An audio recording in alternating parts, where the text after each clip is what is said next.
اچھا فہیم صاحب، کوئی ایسا کیس جس میں آپ نے مفت قانونی امداد کی اور آپ کے گلے پڑ گیا ہو، آپ کو پچھتاؤ ہو کہ یار یہ کیس مجھے نہیں پکڑنا چاہیے تھا؟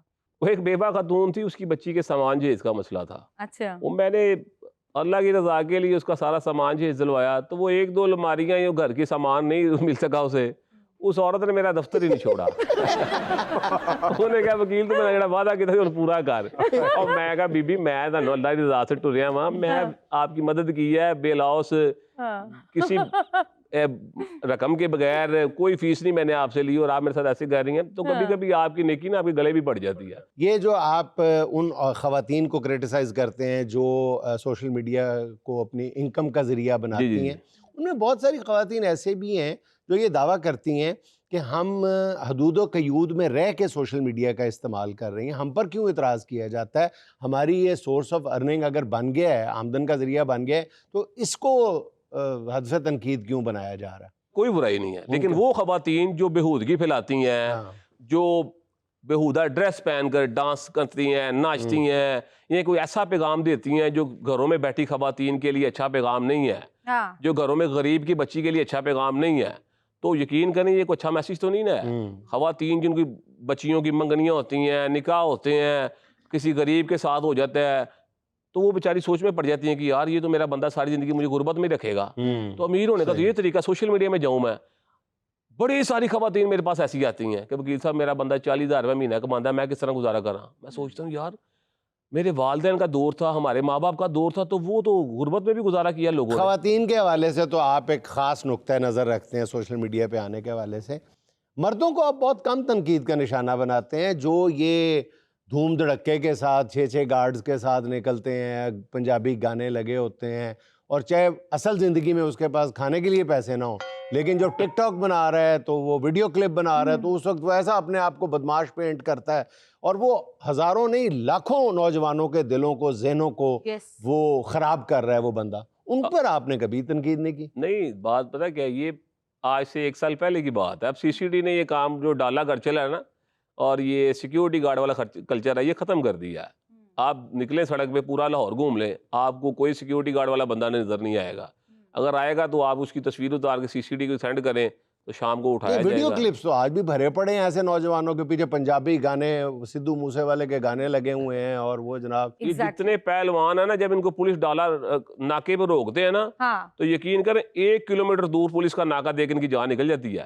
تو بتائیں نا، یہ 20 سیکنڈ کی صرف ویڈیو ہی ہوتی ہے اور یہ کچھ نہیں سیکیورٹی ہوتا. گارڈوں کو کہتے ہیں کھلوئیو کھلوئیو اگے ناکہ جو بھائی. ایسے سیکیورٹی گارڈوں کا اور ایسے اسلحے کا کیا فائدہ ہے کہ آپ کو ایک پولیس کا کانسٹیبل ناکے پر روک کے جناب آپ چودھری صاحب کو بھی اتار کے اس کی بازو کھڑی کر کے اس کو چیک کرے، ساتھ اس کی سیکیورٹی گارڈوں کو بھی چیک کرے، اس کا اسلحہ بھی چیک کرے، اور جناب کوئی غیر قانونی اسلحہ اگر نکل جائے تو جناب تھانے جا کے جناب عزت ہوں. پھر جناب کبھی کسی وکیل کو فون کریں، کسی پولیس والے کو فون کریں. بڑے سارے ایسے چودھری ہیں جن کو میں بھی جانتا ہوں جو تھے، اب نہیں رہے. لاہور میں ڈالا کلچر سی سی ڈی نے کافی تبدیل کر دیا ہے. کوئی ایسا واقعہ بتائیے گا ہمیں کہ جس پر آپ کو اس کو حل کروا کے اس کی مدد کر کے آپ کو اتنا دلی سکون ملا ہو کہ آپ کے اندر سے آواز آئی ہو کہ فہیم کھوکھر آج پیسے پورے ہو گئے. میں نے گزشتہ دنوں ایک صلح کروائی ہے. 2 ماہ کا بچہ ہے، مرد نے طلاق کے 2 نوٹس بھیج دیے تھے. اچھا. تیسرا نوٹس آنے والا تھا. وہ خاتون میرے دفتر میں آئی، 2 ماہ کا بچہ اٹھایا ہوا تھا، گرمی سے بلک رہا تھا. میں نے اس کو کہا کہ آپ کی میں صلح کرواؤں گا.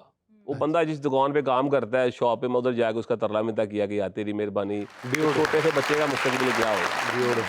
وہ جناب اس نے میری بات مان لی. اس نے کہا میں آپ کا فین بھی ہوں، آپ کو پسند کرتا ہوں. میں کہا یار تیرے چھوٹے سے بچے کا مستقبل خراب ہو جائے گا. 2 ماہ کا بچہ ہے، وہ بیچارہ بلک رہا ہے گرمی کے ساتھ، اور تیری بیوی 2-3 دفعہ میرے دفتر آئی ہے، اس سے صلح کر لے. اس نے میری بات مان لی، ان کی صلح ہو گئی. جناب وہ کوئی ہنسی خوشی زندگی گزار رہے ہیں، میں بڑا راضی ہوں. کیا بات ہے، کیا بات ہے. اچھا فہیم بھائی، میں بھی آپ کی ویڈیوز دیکھتا ہوں، جیسے جنید صاحب دیکھ رہے ہوتے ہیں، تو آپ نے ایک بات کہی تھی اپنی ویڈیو میں کہ یار اگر آپ کامیاب ہو جاتے ہو نا تو اپنا علاقہ آپ چھوڑ دیں. تو آپ کو کتنا عرصہ ہوا اپنا علاقہ چھوڑے ہوئے؟ مجھے بھی چھوڑے ہوئے تقریباً 8 سال ہو گئے میں اپنا علاقہ چھوڑ گیا. اس کے پیچھے کیا حکمت ہے جی اپنا علاقہ چھوڑ دیں کامیاب ہو؟ جب آپ کسی علاقے میں رہتے ہیں جہاں پر آپ ناکام ہوتے ہیں، برے حالات سے گزرے ہوتے ہیں، تو وہاں کے لوگ آپ کے ہر معاملات سے واقف ہوتے ہیں. انہوں نے آپ کو برے حالات میں دیکھا ہوتا ہے، انہوں نے آپ کو ناکام دیکھا ہوتا ہے. جب آپ کامیاب ہو جاتے ہیں نا تو وہ پھر آپ کی کامیابی سے حسد کرتے ہیں، آپ سے لالچ کرتے ہیں. وہ پھر آپ کے ہر راہ سے واقف ہوتے ہیں. وہ کہتے ہیں یار یہ بندہ تو ایسے تھا جو کامیاب ہو گیا، اس کا علاج کرتے ہیں. اور کم ظرف اور بد نسل انسان کی سب سے بڑی نشانی بھی یہ ہوتی ہے کہ جب اس کے سامنے کسی کامیاب بندے کا ذکر کیا جاتا ہے نا تو پھر وہ اس کی ناکامیوں کا تذکرہ کرتا ہے. وہ کہتا ہے مینوں پتہ ہے کیے گا سی, وہ اس کے برے حالات تھے اور میں انہوں بڑی چنگے طریقے نہ جاننا ہوا. اس لیے میں لوگوں سے یہ کہتا ہوں کہ یار آپ جب کامیاب ہو جائیں نا تو سب سے پہلے اپنا وہ علاقہ چھوڑا کریں جہاں پر آپ نے ناکامی دیکھی ہوتی ہے. اچھا مزے کی بات بتاؤں, پرسنل بات ہے, جی جی جی. میں نے اپنا علاقہ اب تک نہیں چھوڑا. اچھا فہیم صاحب, اگر کوئی بے گناہ آدمی پولیس کے ہتھے چڑھ جاتا ہے اور بے بسی کے عالم میں اس کو سب سے پہلا کیا سٹیپ لینا چاہیے, کیا کرنا چاہیے؟ میرے نال وکیل رابطہ کرے. اچھا, بات یہ ہے کہ بے بس غریب انسان اگر وہ چڑھ جاتے ہیں ہتھی تو پھر جناب اگر وہ تو قانونی طریقے سے کرے تو جناب اس کو پتہ ہونا چاہیے متعلقہ علاقے کے ایس پی کو جا کے اپلیکیشن دے. کیونکہ آج کل جو بھی پولیس کانسٹیبل ہے یا ایس ایچ او ہے یا کسی بھی رینک کا آفیسر ہے, اس کی شرٹ پہ 2 بیجز لگے ہوتے ہیں. ایک اس کے نام کا بیج ہوتا ہے, ایک اس کے رینک کا بیج ہوتا ہے. اگر کسی نے اس کے ساتھ بدتمیزی کی ہے, اگر اس کا نام ظہیر ہے, ندیم ہے, فہیم ہے, تو جناب اس کو جا کے متعلقہ ایس پی کو اپلیکیشن دے کے جناب فلاں بندے نے مجھے بلا وجہ تنگ کیا ہے, اس نے مجھے اتنی رشوت طلب کی ہے یا اتنے پیسے لیے ہیں. اصل پتہ کیا ہوتا ہے, ہمارے معاشرے میں لوگ کمزور اس وجہ سے ہو جاتے ہیں, یہ ڈر جاتے ہیں. میرے پاس بڑے سارے سائلین آتے ہیں, وہ کہتے ہیں کہ وکیل صاحب پولیس ہونا چاہیے متھا لانا جناب ساڑھے گھر تنگ کرن گے, ساڑھے گھر ریڈ کرن گے, ہمیں بلا وجہ کسی مقدمات میں پھنسا دیں گے. اور پولیس کرتی بھی ایسے ہی ہے. آپ دیکھ لیں جو لوگ سوائے وکیل کے کون بچا ان سے. اچھا میں یہی آپ کی بات کاٹنا چاہ رہا ہوں. اچھا فہیم بھائی, جیسے ملزموں کی کئی قسمیں ہیں, قیدیوں کی قسمیں ہیں, انسانوں کی قسمیں ہیں, ویسے وکیلوں کی بھی قسمیں ہیں. ایسے ہی ہے. اب بہت سارے لوگ جو ہے نا وہ یہ چاہتے ہیں, عام طور پہ ایک دوسرے کو مشورہ دیتے سنے پائے گئے ہیں کہ یار کوئی نا شریف وکیل نہ کرنا, پھڈے باز وکیل کرنا جڑا دوجے نو مصیبت پائی رکھے. وہ بجائے اس پر ایک کیس ہوتا ہے, وہ پھڈے باز وکیل جو دوسرے پہ 100 کیس کر دیتا ہے.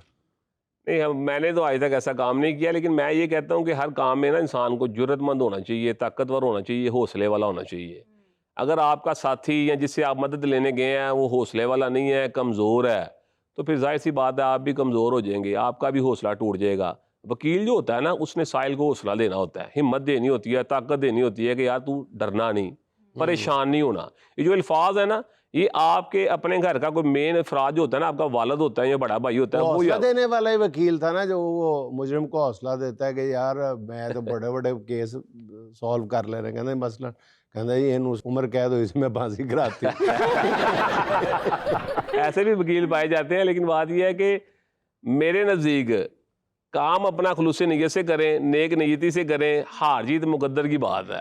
لیکن اب جب آپ کسی سائل سے فیس لے لیں یا اس کو حوصلہ دے دیں یا اس کی طاقت بن جائیں تو پھر آپ اپنی بات پر ڈٹے رہیں. جی سہانا کا سوال 4 آپشنز کے ساتھ, اس میں سے آپ نے ایک سلیکٹ کرنی ہے. سوال یہ ہے اگر کوئی مشکل کیس آئے جہاں آپ کنفیوز ہوں تو کس سے مشورہ کریں گے؟ آپشن نمبر 1 قانون کی کتاب سے, کسی ناپسندیدہ سینئر سے, گوگل سے یا اپنی بیگم سے. قانون کی کتاب سے.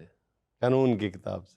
ویسے گوگل اور بیگم ایک جیسی ہیں, ایک بات پوچھو تو 1000 جواب غلط ہی ملے گا. اچھا فہیم صاحب, ایک بڑا پرٹیننٹ کوسچن ہے کہ بہن بیٹی کا رشتہ طے کرنے سے پہلے کن بنیادی چیزوں کا خیال رکھنا چاہیے؟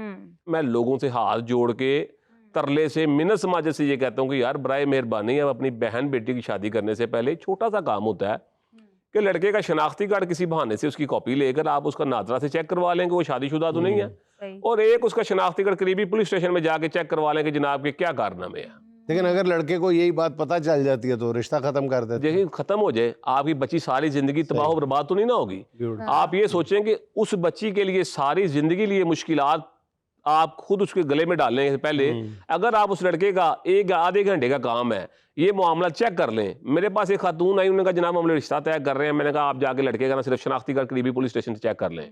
انہوں نے کہا جی بتایا لڑکا بڑا ایماندار ہے, 5 وقت کا نمازی ہے, کپڑے کا کاروبار کرتا ہے. انہوں نے جا کے قریبی پولیس اسٹیشن سے اس کا شناختی کارڈ چیک کرایا, جناب پہ 3 شراب کے مقدمے نکل آئے اور 1 چوری کا مقدمہ نکل آیا. تو گل ہے کہ جو 5 وقت کا نمازی شادیاں بھی نکل ہاں وہ جو 5 وقت کا نمازی تھا نا جناب, وہ شرابی بھی نکل آیا اور چور بھی نکل آیا. تو بات یہ ہے کہ ان کی بچی کی جو زندگی ہے نا وہ تباہ ہونے سے بچ گئی. اس لیے نا آپ بھی جب بچی کی بہن بیٹی کی شادی کرنے لگے تو یہ آپ کے پروگرام کے توسط سے میں سب کو بتاؤں گا کہ قریبی پولیس اسٹیشن سے اور نادرا سے نا ذرا ایک دفعہ لڑکے کا شناختی کارڈ چیک کر لیا کریں.